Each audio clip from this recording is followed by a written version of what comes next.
Welcome guys, this is the third word of the series. ठीक है, again अब आप लोगों को थोड़ा समझ में आने लगा होगा कि किस तरह से क्वेश्चन करना है। एक रूट हम याद कर रहे हैं हर एक वीडियो में, या दो रूट याद करेंगे। ठीक है, अब ये बहुत बहुत सिंपल रूट है, बहुत ज्यादा यूज होती है। डिक्ट। डिक्ट मीन्स बोलना। इसका बहुत अच्छा तरीका याद करने का डिक्टेशन। बचपन में सब लोगों ने डिक्टेशन लिया होगा। तो TION इज शन, दैट इज अ नाउन। तो जब मैं कुछ बोल रहा हूँ और आप उसको लिख रहे हो, दैट इज कॉल्ड डिक्टेशन। तो ठीक है, डिक्शनरी। डिक्शनरी इज जो हमारे शब्द उसमें आ जाते हैं बोलने के लिए, जो वर्ड्स का मेरे पास बुकलेट है, दैट इज कॉल्ड डिक्शनरी। तो DICT इज कहना। डिक्ट का मतलब होता है कहना, राइट। तो अब हम बात करते हैं। तो डिक्टेटर बहुत कॉमन वर्ड है, डिक्टेटर सबको पता है। डिक्टेटर मीन्स तानाशाह।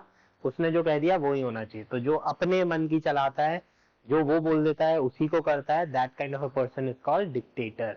एग्जाम्स में आप याद रखना, इसके दो तीन सिनोनियम्स होते हैं, डेस्पॉट,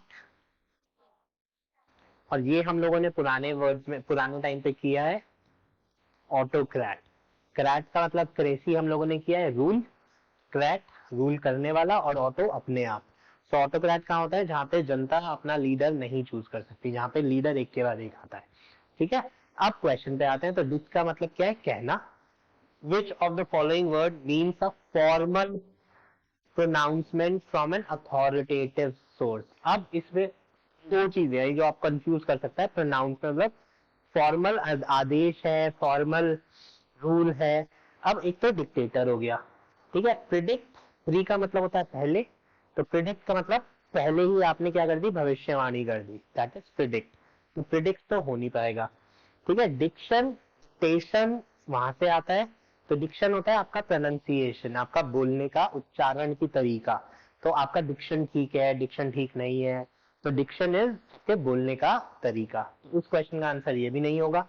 अब आ गए हम डिक्टम और डिक्टेटर। तो डिक्टेटर होता है एक पर्सन, आदमी की बात हो रही है, और हम बात कर रहे हैं अनाउंसमेंट की। तो डिक्टम इज फॉर्मल अनाउंसमेंट, ठीक है, या एक सैद्धांतिक अनाउंसमेंट, या एक ऐसी चीज जिसको हमेशा सच माना जाता है। तो एक अनाउंसमेंट को हम क्या बोलते हैं? डिक्टम।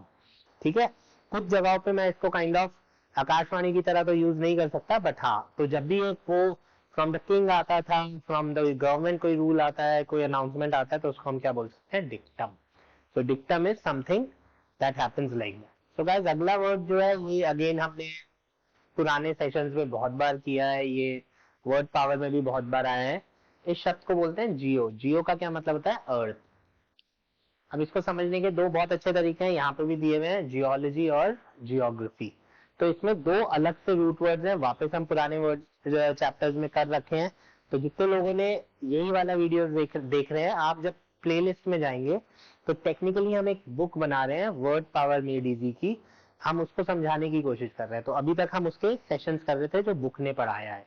अब हम थोड़ा सा रिवीजन कर रहे हैं, फिर हम आगे के सेशंस को शुरू करेंगे, राइट। तो आप लोग प्लेलिस्ट में जाके सेशन 1 से भी ये देख सकते हैं, अगर आपको सच में अपनी वोकैबुलरी पे काम करना है, या आप SSC, NDA, CDS, कैट की तैयारी कर रहे हैं, तो दिस बुक इज समथिंग जहां से आप अपनी वोकैब शुरू करते हैं, राइट।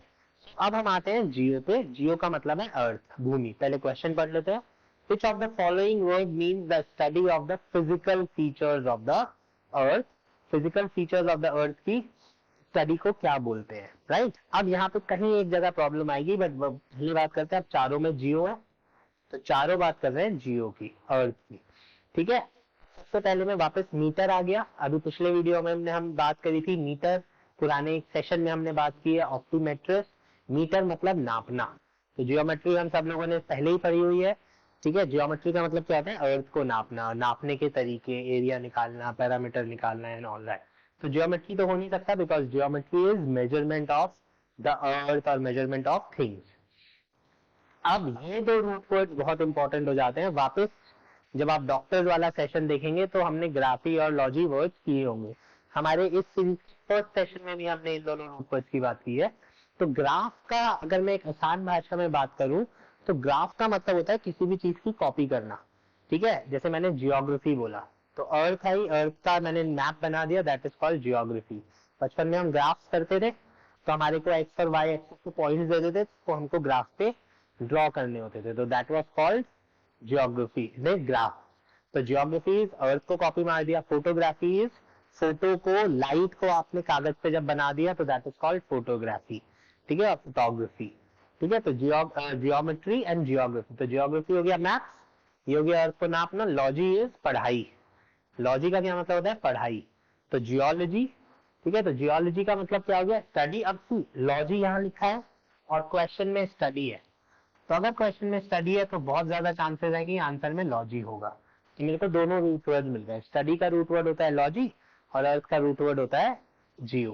तो my answer is geology. Thermal is related to temperature, तो जियोथर्मल इज अर्थ का temperature, right. So easy question था, बट आई होप समझ में आया होगा, मजा आया होगा। अगले वीडियो में मिलते हैं, थैंक यू।